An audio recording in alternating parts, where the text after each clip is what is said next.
Thanksgiving at our house brings relatives from around the country. There's a lot of laughter and delicious Armenian food, including my favorite, homemade hummus. But the holiday can be bittersweet for Armenian Americans like us, who give thanks that our relatives survived the first Holocaust of the 20th century, when Armenians faced extinction at the hands of Ottoman Turks. When my Uncle Sam was growing up, Armenia was situated inside the Ottoman Empire, and in the late 1800s, the empire was crumbling. The Muslim Ottomans were being driven out of the Balkans, where their Christian subjects were rebelling. And when the Armenians began to demand better treatment, the Turks responded with a series of massacres that culminated in the Armenian Genocide that lasted from 1915 to 1917.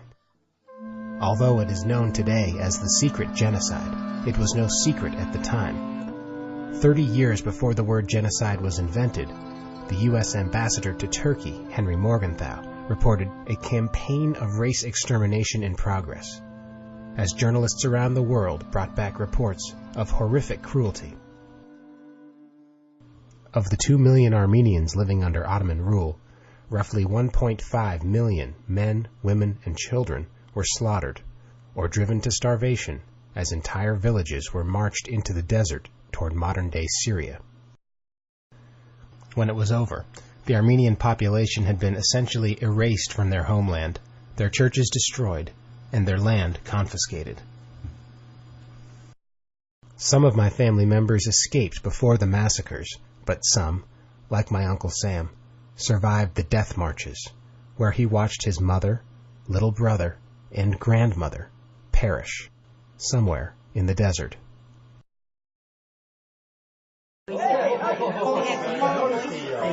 After 3 generations, we still know very little about our annihilated homeland, but our ancestors left us some clues. In our family archives, we found a couple of books, written mostly in Armenian, that describe the villages our families inhabited for nearly 1,000 years. We also found a series of maps, some drawn from memory by my great-grandparents, detailing our family villages, including one that appears to show the location of my great-grandmother's house. After spending so many years giving thanks that our family escaped from that part of the world, my dad and his sisters decided to journey back to historic Armenia, now eastern Turkey, in search of their grandparents' homes. When we started this thing, we knew very little about where in the world we were going. After a long journey to Istanbul and then on to the Kurdish city of Ilaziz in eastern Turkey, my father and his sisters find themselves in a rented microbus, winding their way through eastern Anatolia in search of the Armenian village of Husinik, which has been literally wiped off the map. Husinik was changed to Ulukent. That's how I found it on the map. That's how fanatical the Turks are about erasing history. Not only did they kill off all the people, but they changed the name of the village. By early afternoon, my father and his sisters approach historic Husinik, home to their grandmother Akhavni, and epicenter of the 1915 massacres. It's such a painful history that I really was afraid of my own reactions of sadness and grief. We had had very little experience with directly confronting this traumatic event that happened to the Armenians.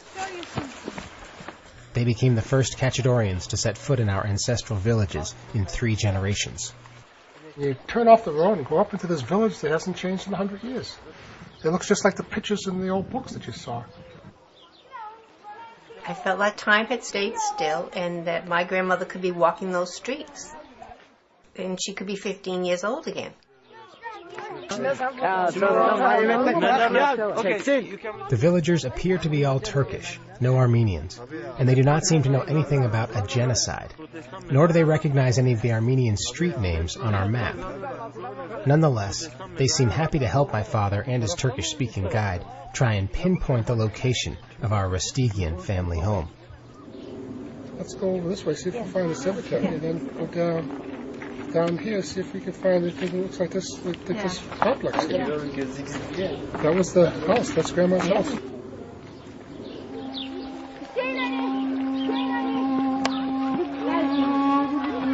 We all walk up to the cemetery.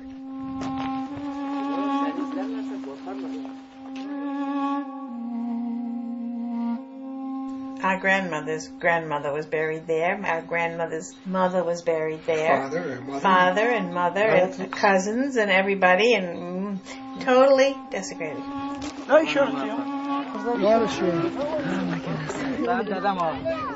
Remember, there had been Armenians in Husinik for 900 years. 900 years. There's nothing there. Nobody ever heard of them before. We found no Armenians in Husinik, but there was no genocide. I mean, if there was no genocide, how come there's nobody left?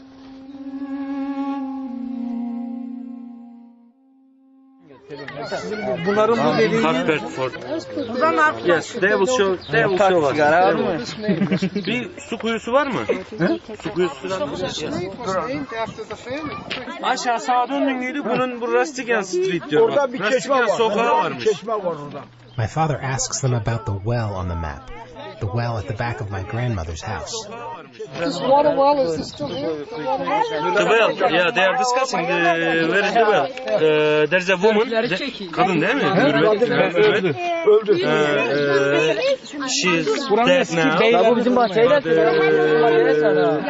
In her garden, there is a well, water well, yeah. All right, this right here is this guy. The water well is right over. It's going to show us what the water well was. Bunlar Amerika aileleri yani büyük anneleri, büyük babaları 1890 yılında buradan gitmişler. Okay, we'll go see. Back in the village, my father and his sisters believe they have found the location of their grandmother Ahavni Rastigian's family home. That could be it. This is the well. This is the well. Maybe this is your place. We're sort of standing on ground that's very close. 10 gün var ki tezkere alır. Jandarma. At this point, one of the oldest women in the village approaches and explains that she has lived across the street her whole life. He says she is more than 100 years old. She doesn't remember her own age. Can you ask her if she remembers anybody named Rastigian? Sen buradaki eskilerden hiç isim hatırlıyor musun isimlerini? Bu Amerika'ya neye göçenlerden? She doesn't. No, she doesn't. Agop'tan Kirko. İki kardeşlermiş o kahvenin içinde. O arsa hep onların. Yeah. Böyle nurun içinde yatırlar. Taşları, toprakları nur dolar. She said, I was very poor and neighbors. They all shared their food Oğlum with askerden her. geldi. Now she's praying. Her son, he broke his legs. They also helped when he was at home with the broken leg. Böyle nurda yatırlar. Now she's praying for them. She said she's still praying. For that family. Yeah.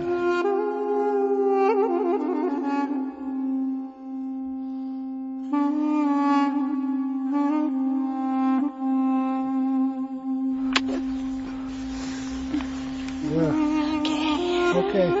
Shall we go?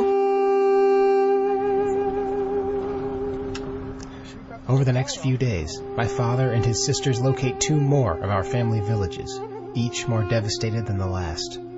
My great-grandfather's village of Habusi is completely underwater, flooded as part of a massive hydroelectric project known as the Keban Dam.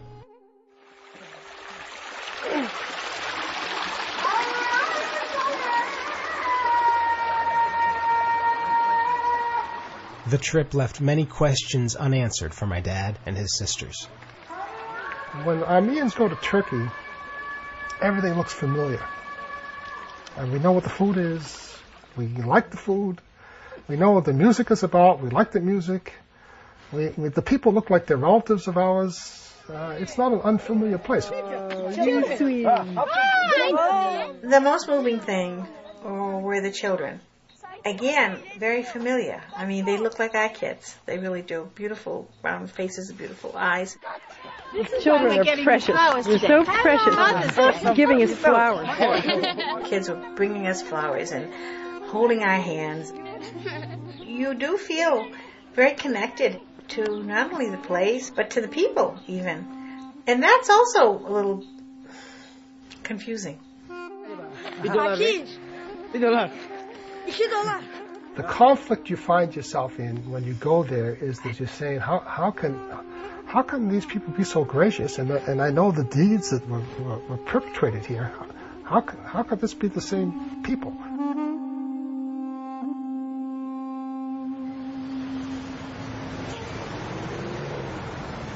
For Armenian families like mine, the greatest frustration is the failure of the rest of the world to recognize the genocide.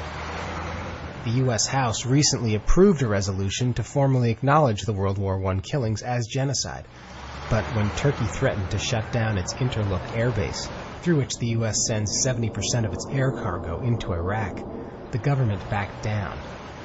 We all deeply regret the tragic suffering of the Armenian people that began in 1915. This resolution is not the right response to these historic mass killings.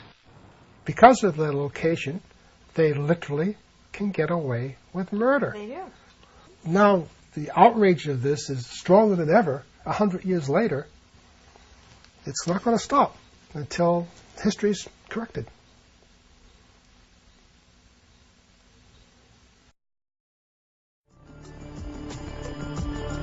There's much more to explore on our website. Discuss the world and tell us what you think of our stories from a small planet at pbs.org/frontlineworld.